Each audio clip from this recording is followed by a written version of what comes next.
हमने जब इस चैप्टर में इलेक्ट्रोमैग्नेटिक इंडक्शन वाला टॉपिक पढ़ा तो उसमें हमने देखा कि हमारे पास अगर हम चेंजिंग मैग्नेटिक फील्ड के दरमियान में किसी कॉइल को प्लेस कर दें तो वो कॉइल जो है उसके ऊपर कोई ना कोई फोर्स एक्ट कर रही होती है और उसके अंदर इंड्यूस्ड करंट या इंड्यूस्ड ईएमएफ जनरेट हो जाती है। अब इसके अलावा हमने इसके बाद देखा कि जो डीसी मोटर का जो वर्किंग प्रिंसिपल था तकरीबन वही था और हमने मोटर की डेफिनेशन देखी। अब जो हम टॉपिक स्टार्ट करने लगे ना उसका भी basically working principle electromagnetic induction ही है। तो आइए स्टार्ट करते हैं अपना next topic that is AC generator. AC generator को डिफाइन कैसे किया जाता है कि एसी जनरेटर एक डिवाइस है which converts mechanical energy into electrical energy. अब इसमें होता क्या है कि हम खुद से ना उस कॉइल को मूव करवाते हैं। अब वो खुद से कॉइल को मूव करवाने का मतलब ये है कि हम जब भी कॉइल को मूव करवा रहे होंगे तो उसको मैकेनिकल सोर्स दे रहे होंगे। यूजुअली मैकेनिकल सोर्स हम दे किसी और फॉर्म में दे रहे होते हैं मगर हम उसको इलेक्ट्रिकल एनर्जी के जरिए घुमा नहीं रहे होते, मगर उसमें जो आउटपुट ले रहे होते हैं ना वो हम इलेक्ट्रिकल एनर्जी ले रहे होते हैं। तो आए देखते हैं इसी जनरेटर की कंस्ट्रक्शन और उसकी वर्किंग।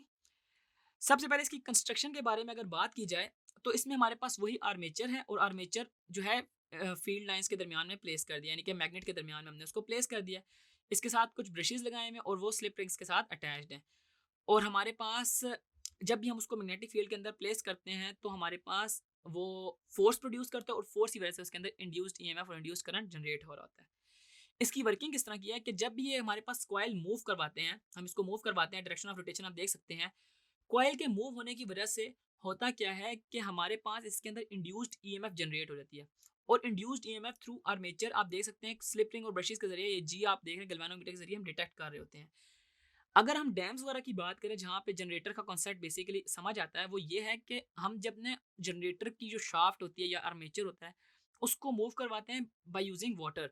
हम वाटर का जो पोटेंशियल है ना उसको हायर पोटेंशियल पे ले जाते हैं और उसको हम जब ना लोअर पोटेंशियल की तरफ भेजते हैं तो वो अपनी कुछ ना कुछ फोर्स लगाता है और वो टर्बाइंस को या शाफ्ट को मूव करवाता है। उनको शाफ्ट को मूव करवाने की वजह से उसके अंदर इसका वर्किंग प्रिंसिपल वैसे तो काफ़ी डीप है, लेकिन आपको ये पता होना चाहिए कि हमारे पास ना उनको मैग्नेटिक फील्ड के दरमियान प्लेस करते हैं और जो ही मैग्नेटिक फील्ड के दरमियान प्लेस करते हैं तो मैग्नेटिक चेंजिंग मैग्नेटिक फील्ड की वजह से उसके अंदर चेंजिंग इंड्यूस्ड ईएमएफ हो जनरेट हो रही होती है और हमारे पास जो जनरेटर का कॉन्सेप्ट है वो बन रहा होता है और हमारे पास वो मैकेनिकल एनर्जी जो है इलेक्ट्रिकल एनर्जी में कन्वर्ट हो रही होती है।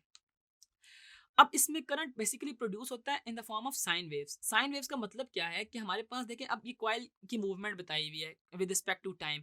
इसको डिटेल में आपने समझना है कि कैसे हमारे पास करंट बेसिकली जनरेट हो रहा होता है। शुरू में देखें तो हमारे पास मिनिमम ईएमएफ जनरेट हो रही है जब हमारे पास जो कॉइल है वो वर्टिकल पोजीशन पे है।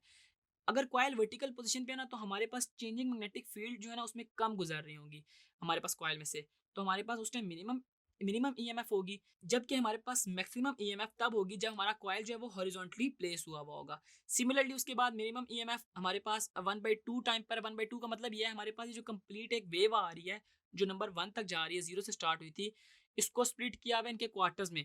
इनके क्वार्टर्स में स्प्लिट करने से हुआ क्या कि हमारे पास इसका जो क्वार्टर है उसमें एक दफ़ा हाई और एक दफ़ा लो ईएमएफ आ रही होती है, ठीक है।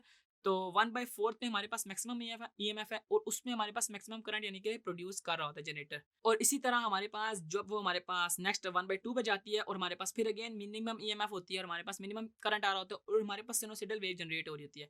इसकी कुछ ना कुछ फ्रीक्वेंसी होती है, यानी कि हमारे पास ये जो यूजुअली 50 हर्ट्ज या हमारे पास 48 हर्ट्ज होती है, उसमें हो क्या रहा होता है कि हमारे पास इस तरह के साइकिल जो है ना 1 सेकंड में 50 साइकिल्स आ रहे होते हैं, तो इसका चेंज बढ़ना और कम होना पता नहीं चल रहा होता और इसी को हम अल्टरनेटिंग करंट भी कहते हैं, ठीक है। तो यूं आपने देखा एसी जनरेटर का वर्किंग प्रिंसिपल, उसकी कंस्ट्रक्शन के कैसे उसके अंदर इलेक्ट्रोमैग्नेटिक इंडक्शन का फिनोमेना हो रहा होता है।